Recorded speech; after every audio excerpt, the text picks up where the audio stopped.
আমরা কেন আল্লাহকে দেখতে পাই না? মানুষের পক্ষে কি আল্লাহকে দেখা সম্ভব? আসসালামু আলাইকুম ওয়া রাহমাতুল্লাহ। প্রিয় দর্শক, আজকে আমরা আল্লাহকে কেন দেখা যায় না এবং মানুষের পক্ষে আল্লাহকে দেখা সম্ভব কি না এ বিষয়ে আল কোরআন, বিশুদ্ধ হাদিস এবং বিজ্ঞানের আলোকে বিস্তারিত আলোচনা করার চেষ্টা করব ইনশাআল্লাহ। প্রিয় দর্শক, আল্লাহ তাআলার দিদার প্রতিটি মুমিনের চির আকাঙ্ক্ষার বিষয়। সবাই আমরা সচক্ষে আল্লাহকে দেখতে চাই। নবী, রাসূল, আল্লাহ সকল প্রিয় বান্দা সকলেই নিজ চোখে আল্লাহকে দেখতে চায়। যে আল্লাহর জন্য এত সিজদা, এত আনুগত্য, এত ভালোবাসা, সেই আল্লাহকে না দেখতে চায় কে? তাই মুসা আলাইহিস সালাম নিজ চোখে আল্লাহকে একটি বার দেখার আকুতি জানিয়েছে। আমাদের প্রিয় নবী মুহাম্মদ সাল্লাল্লাহু আলাইহি ওয়াসাল্লামের অন্তরেও আল্লাহকে দেখার ভীষণ আকুতি ছিল। কিন্তু প্রিয় দর্শক, এই পৃথিবী এবং মহাবিশ্বে বাস্তবে যা কিছু আছে, যে সকল পদার্থ এবং শক্তি আছে, যেগুলোর অস্তিত্ব বাস্তবে বিদ্যমান আছে, আমরা কিন্তু সেগুলোর সবকিছু চোখে দেখি না। অথচ সেগুলো বাস্তব সত্য এবং সেগুলোর উপস্থিতির কারণে আমাদের শরীর ও জীবন নানাভাবে প্রভাবিত হয়।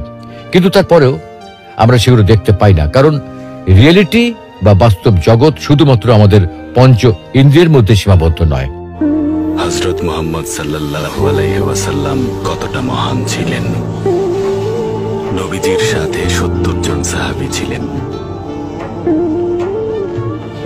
সেই সময় মদিনায় অনেক সুখ শান্তি ছিল। হঠাৎ অনেক খারাপ সময় চলে আসে সেখানে। বেহেশতের মতো শহর দোজখ হয়ে গেল। সবখানে তখন আগুন আর আগুন। তখন সেই 70 জন সাহাবী বিপদের মুখে পড়েন। কেউ আহত হন, কেউ বা মারা যান, কারণ তাদের জন্যই এই ফাঁদ পাতা হয়েছিল। আমাদের নবীজি তখন এই ঘটনার পরে ভীষণ দুঃখ পেয়েছিলেন। আনাস ইবনে মালিক বলেছেন, তিনি নবীজিকে এত দুঃখ করতে এর আগে কখনোই দেখেননি। আমাদের নবীজি প্রতি ওয়াক্ত নামাজে ওইসব নিষ্ঠুরদের অভিশাপ দিতেন। এরপর কি হলো এফেন্দি? এরপরই কোরআনের এই আয়াতটি নাজিল হলো, হে মুহাম্মদ, আমি আপনাকে বিশ্ববাসীর জন্য রহমত স্বরূপ প্রেরণ করেছি।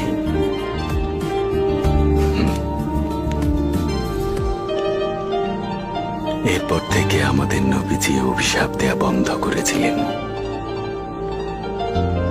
এমনকি তিনি তার শত্রুকেও অভিশাপ দিতেন না। এবং আমরাও আমাদের পাপী ও বিপথগামী ভাইদের কখনো অভিশাপ দিতে যাব না। আমরা আমাদের মনে কখনো কোন রকম ঘৃণা জন্মাতে দেব না, কারণ তাতে আমাদের অন্য ভাইরা মারা পড়বে।